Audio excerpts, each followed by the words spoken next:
Jake Paul, I mean, as of right now, for what he's doing, it's good for what he's doing. But once he fights a real fighter, it's gonna be bad. You got two fake fighters. Fake fighter. I'm a real fighter. Thank you. Thank you. Thank you. Right here, please. Yep. Yep. Yep. Looking over here. What's up? You wanna run it 2 in 1 night? What's up? You wanna run it 2 in 1 night? Absolutely. You wanna run it 2 in 1 night? Absolutely. Absolutely. Let's do it. Let's make it happen. Let's make it happen. Yes, sir. Get the paperwork for this bum. Get Al Haymon. Absolutely. I don't need Al Haymon. Let me call Al Haymon. I'm my own Let's make it boss. happen. I'm my own 2 in boss. 1 night. Got your hat. 50 Cent recently criticized Floyd Mayweather for being afraid to take on Jake Paul. And let's just say that Floyd is not happy about it. However, rumors are circulating that Floyd may have even threatened to expose him to one of his biggest rivals. To make matters worse, even Jake Paul is criticizing Floyd for avoiding the fight. With all of this drama, a showdown between Floyd and Jake Paul seems more unlikely than ever, especially in light of what happened with Logan Paul. Let's face it, Floyd Mayweather is not trying to jeopardize his undefeated record, so let's have a conversation about it. Other than he knows he's gonna lose, and he says, "What?" He goes, "What? I'm a minute for. Once he fight a real fight, I mean, what he's doing is good, but once he fight a real." It appears that 50 Cent is retaliating against Floyd Mayweather because, let's face it, Floyd felt he was clever by making fun of Jake Paul while avoiding a fight with the 28-year-old boxer. However, 50 is making sure that everyone understands why Floyd does not want to be involved in that fight. This was demonstrated just a few days ago on The Tonight Show with Jimmy Fallon. Not holding back, Jimmy asked Floyd directly if he wanted to fight Jake Paul. Floyd quickly brushed the idea aside, seeming as though he didn't want to be involved in that conversation. For those who have been living under a rock, Jake's brother Logan faced Floyd in an exhibition match back in 2021. The fight ended in a draw, with Logan landing more blows than Floyd. If you've been following along, you know that this has been one of the hottest requests in the sports world, especially after that messy showdown between Floyd and Logan Paul. But here's where it gets really juicy.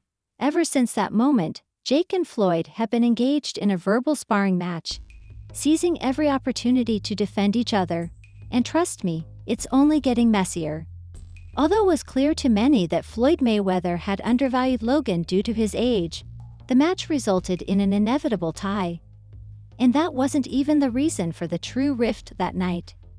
Even though Jake Paul was attacked by Floyd's security that same night after doing his well-known gotcha hat stunt at a press event, he still managed to steal the show. However, if you thought that was the end of it, think again. Walking down the street, and Floyd was waiting in 3 different cars with 3 different groups of goons, and all of a sudden, out of nowhere, boom, Floyd's right there. And I was like, all right, like what's up, Floyd? And these dudes slowly started to create this surrounding barrier around me. They attacked at the right time because there was a wall. When I see these guys and I look in their eyes, I was like, I'm out. This is probably why the Dolphins are calling. The guy swipes at me. The Dolphins aren't calling, guys. I don't know if you can pick up on that.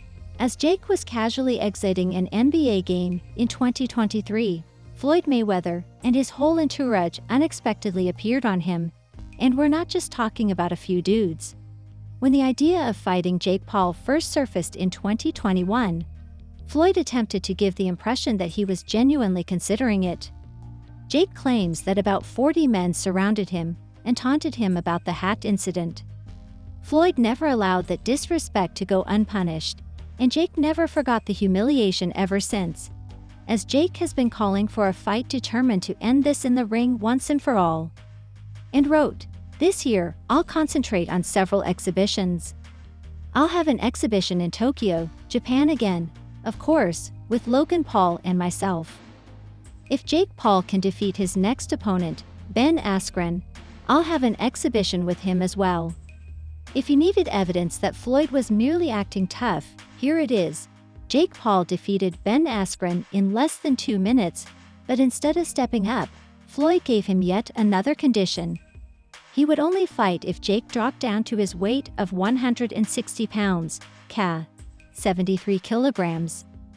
blatantly cheesy since, let's face it, their weight disparity wasn't that great, so Jake snapped back at Floyd without missing a beat, adding, "I'll fight you.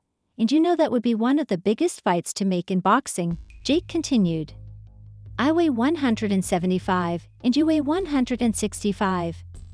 We can get that done and make a couple $100 million, but what will your excuse be? You didn't care what my brother weighed, so why do you care what I weigh?"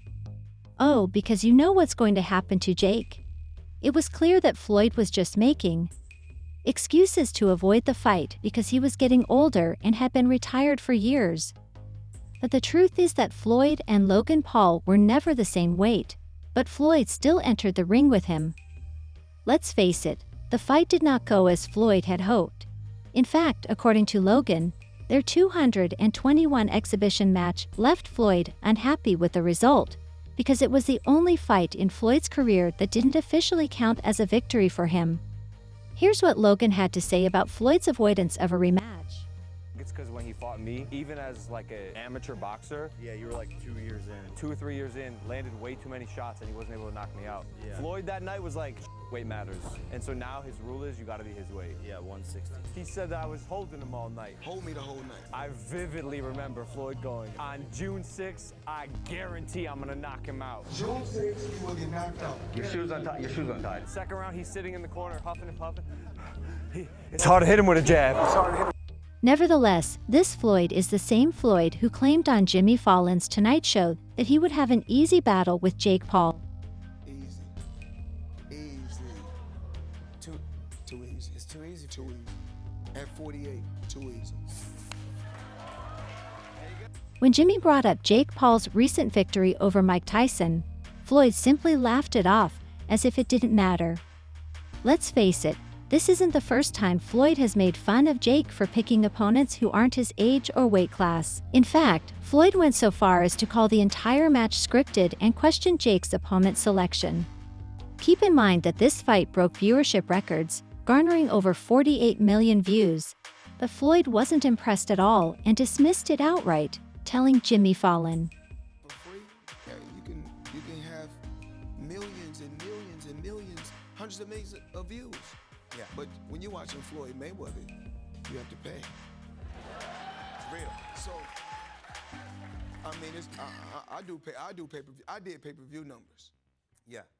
Additionally, in his TMZ interview, Floyd remained steadfast in his opinion, stating that Jake Paul is good at what he is doing now, but that things would go south once he enters the ring with a genuine fighter. However, I do enjoy that he's selling it, earning a decent living, and amusing others. Jake Paul and his brother Logan were able to watch Floyd's interview with Jimmy Fallon. Once again, Jake wasn't shocked that Floyd was still avoiding him, as he had done for years.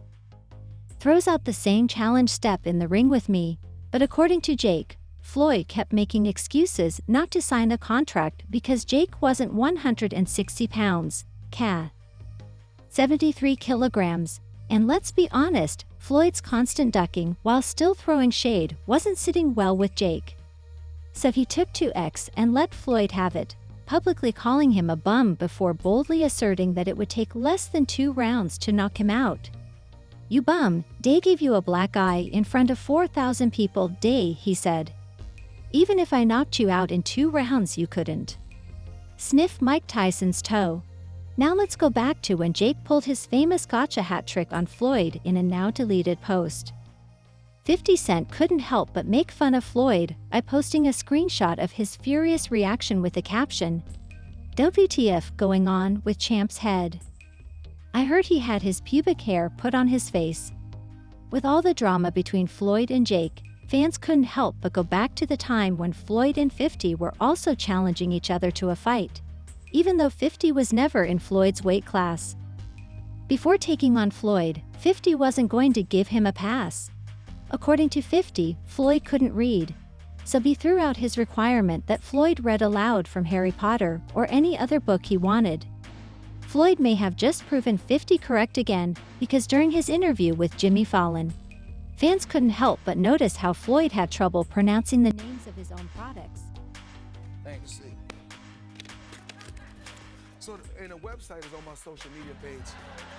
You gotta realize. In 2021, 50 Cent decided to reverse the course of events and challenge Floyd Mayweather to an exhibition match, just as Floyd had previously challenged him. Floyd's response was, "I also heard that 50 Cent would fight me but claims I'm too small. If he wants to lace up at the end of the year, we can do an exhibition. Then I don't care about weight class with any of these guys. The Paul brothers will make great money with the events, but with 50 Cent, it has to be win or take all." Now with the way Floyd and 50 Cent are at each other's throats, you'd think they've always been rivals. However, in the past, 50 was one of Floyd's biggest fans and would frequently attend his fights. In 2007, Floyd fought Oscar de la Hoya, a victory that thrust him into stardom, and 50 Cent was there to celebrate with him. Floyd was really securing the bag that night, and 50 was so excited that he even performed his single straight to the bank. From there, their friendship continued, and a few years later they joined forces to start a film production company called Mayweather Productions, and even made an appearance together on XXL magazine. But that's not all. In the early days of Floyd's career, 50 was always by his side, following him everywhere, even walking Floyd to the ring for his fight against Miguel Cotto. If you thought 50 was the only one watching out for Floyd, think again. Floyd loved 50 too, and made sure to support him whenever he could. In 2012, when 50 had the premiere of his Freelancers movie, Floyd showed up to support his friend and had nothing but praise for him. In his words, he said, "I'm always going to support my friend 50 Cent because he's a great guy, and in the music industry, he's done some record-breaking events. I think he can do the same in the film industry." But just when it looked like this romance would last forever, everything fell apart. Floyd's famous 90-day jail sentence for touching his baby mama was the turning point for the two of them. Before Floyd was sent to jail, he asked 50 to take over Mayweather Promotions while he was away. And since 50 has a knack for business, he took the job seriously and made significant moves to get the company off its feet, in 50's own words. I realized there is no Mayweather. There's no LLC, there's no CEO, it's not incorporated. And you guys, this was the point at which 50 should have realized that Floyd was just using his business acumen and intelligence to increase his wealth. However, 50, being the devoted friend that he was, didn't overthink it and instead just went with the flow. He invested a significant amount of his own money in starting the business, setting everything up, and even signing real fighters, high-profile players like Andrew Durrell. Once Floyd was released from prison and saw how much 50 had done for him, he began acting strangely, and to make matters worse, he flatly refused to reimburse 50 for all the money he had invested. Billy Dib, Celestino Caballero, and more. When news broke that 50 had partnered with one of Floyd's biggest rivals, Manny Pacquiao, to launch a new boxing promotion company, Floyd wasted no time in disparaging 50 on X, calling him a boxing groupie and tweeting, "A male boxing groupie holds my belts because your album sales have declined." Obviously, this version of events was very different from 50's version, so no one really knew who was telling the truth. Immediately responded by making fun of Floyd's alleged rap ambitions and bringing up his history of domestic abuse, which turned their beat into a full-on battle for everyone to witness. As for 50, there were no limits in Floyd's feud. It became so tumultuous that Floyd even accused 50 of having herpes. In response, 50 went one step further and accused Floyd of being involved in the deaths of his wife and best friend.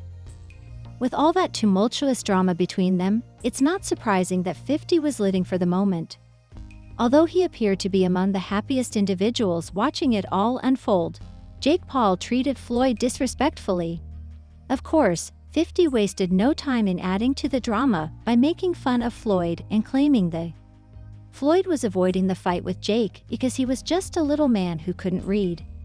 However, fans think that Floyd won't fight the Paul brothers again because they are allegedly on steroids. Floyd isn't going to risk his perfect record to prove a point to 50 or anyone else. Really, but what do you guys think? Is that the real reason Floyd is avoiding Jake, or is there more to the story?